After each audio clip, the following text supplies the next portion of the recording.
Now, we've been covering this topic for some time on this channel, especially since we saw, shall we say, the outright terrorist activity happen in Washington, D.C.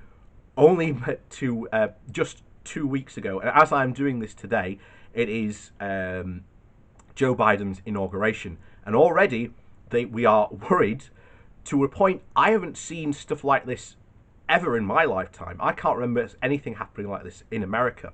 But they had to remove 2 people from the army who were worried because they had links to far-right organizations.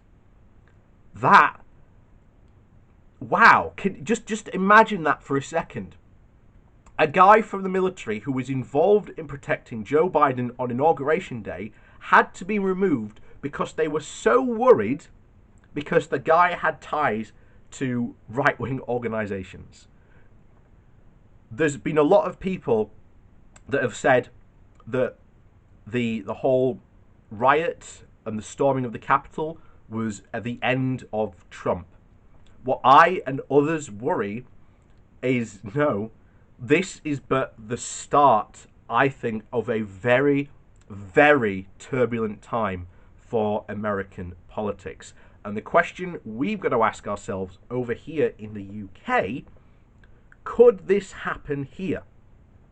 And the answer is an absolutely resounding yes. Absolutely, this could happen here. So before we jump into the article today, please remember to hit the like and share button. And of course, down below, there are links to my Patreon page and a one-off donation link. And thank you very much to the people who do support me that way.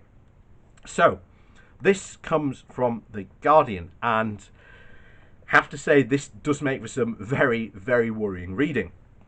So this comes from Owen Jones from The Guardian, and Johnson whips up fear of the left-wing mob, but the true threat is from the right.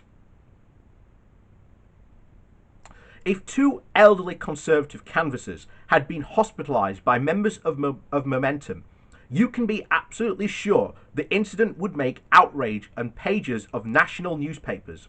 Indeed, during the last general election campaign, an alleged punch thrown by a Labour activist at a Tory advisor received wide attention from our broadcast media. It was only later, when the video emerged exposing the incident as a lie, that several journalists issued mea culpas about their reporting.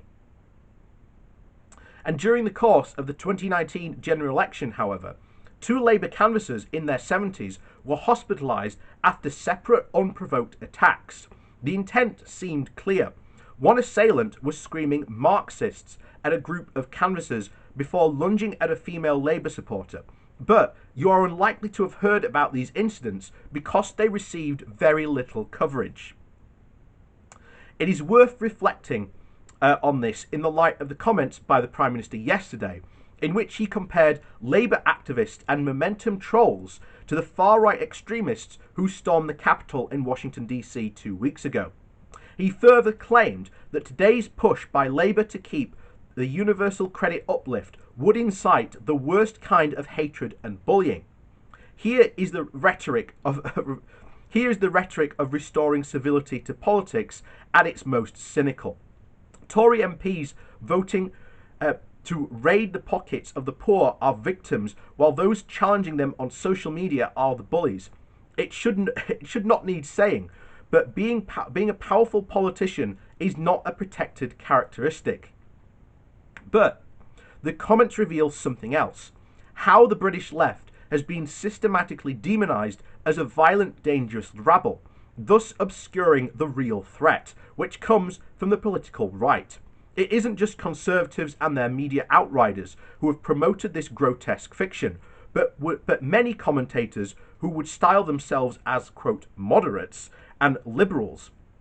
So, writing in The Sun, the former Labour MP Ian Austin claimed that the hard left and Trump were 2 sides of the same coin, suggesting that a US-style assault on Parliament could happen here with a, quote, lefty mob. And it is less than 5 years since the Labour MP Joe Cox was murdered by a far-right terrorist. Another far-right terrorist is behind bars after plotting to kill Labour MP Rosie Cooper with a machete. and another far-right terrorist who ploughed his van into a crowd of Muslim worshippers, killing one, dove into London with the intention of murdering Jeremy Corbyn and Sadiq Khan. And far-right terrorist groups are a growing menace. Last October, MI5 reported that nearly a third of terror plots disrupted since 2017 were organised by far-right extremists. We don't need to imagine what the British equivalents of those Capitol Hill extremists look like, because they've long assembled outside our country's own legislature. In early 2019, the anti-Brexit former Conservative MP Anna Soubry was targeted by the yellow vest wearing extremists near Parliament, and indeed, I too was mobbed by the same crowd days before being surrounded by far-right activists in Trafalgar Square who were screaming homophobic abuse while trying to punch me. The ringleader of the first incident is a self-described Conservative voter who led another mob which surrounded Corbyn's entourage in Stafford in autumn of 2019, and who more recently was given a restraining order after harassing a female journalist. After I was beaten up in 2019 by a far-right extremist now serving a prison sentence, it is notable that the incident was somehow not placed in the context of menace of the political violence in contemporary Britain. While the left as a whole is held to account for utterances made by anonymous accounts on Twitter, the same standard is not applied to far more sinister phenomena on the right. Before the 2019 election, crowds of far-right extremists were outside Parliament and an alternated chants of "We love you, Boris, we do," and yelling "We've got a lamppost just for you" at left-wing protesters, and lunging at those of us unnecessarily protected by our standing bodyguards as we made our way to our demonstration. Neither has there been any meaningful discussion about the repeated heartfelt endorsements of Johnson by the violent thug Tommy Robinson, or that the leader of the far-right extremist groups, Britain First, Paul Golding, claimed he'd joined the Conservatives to help solidify Boris Johnson's control on his leadership, so that we can achieve Brexit and hopefully cut immigration and control radical Islam. That much of the press is instead focused on the phantom threat from the left is perhaps unsurprising. Most newspapers are not only support the Conservatives, but their rhetoric of including inflammatory talk of traitors and enemies of the people. The relentless portrayal of the left as Britain-hating, terrorist-sympathising extremists plays a crucial role in radicalising right-wing thugs. Last year, it was reported that the trust in the media had most dramatically collapsed among left-wing voters. This is understandable. Their views are largely underrepresented in the British media landscape, and they resent not just newspapers but broadcasters who, as we have seen, make huge amounts of noise about a non-existential punch by a Labour activist, but almost stay silent about the right-wing violence. People on the left then take to the one platform where they do have a voice, social media, to express their frustration, in turn causing consternation among commentators who too often elude critics with dangerous abuse. This is how we have ended up with the grotesque sign of the Conservative Prime Minister feeling emboldened to dispute criticisms and failing to provide an adequate support for vulnerable families by claiming that it incites a vicious left-wing mob. The spectre of such a mob has been conjured up repeatedly by the right and centre alike. All the while, it dangerously deflects from the main threat, which, by any objective measure, comes from the right itself. And this isn't new. If you've been around on the internet, as long as I have, you ultimately know many of the, of the threats, and some of the biggest, shall we say, political commentators online. Threats of violence have come from their fans, supporters. They don't care. they don't report about right-wing violence either. So, you know, um, we are in a very dangerous situation, especially here in the UK. And we are right to say that such a thing could happen. You know, I remember the Yellow Jacket protest that spun off from the protests in France that were then adopted by, again, right wingers to, you know, again, try and bring down the government. That was their aim. But we forget that.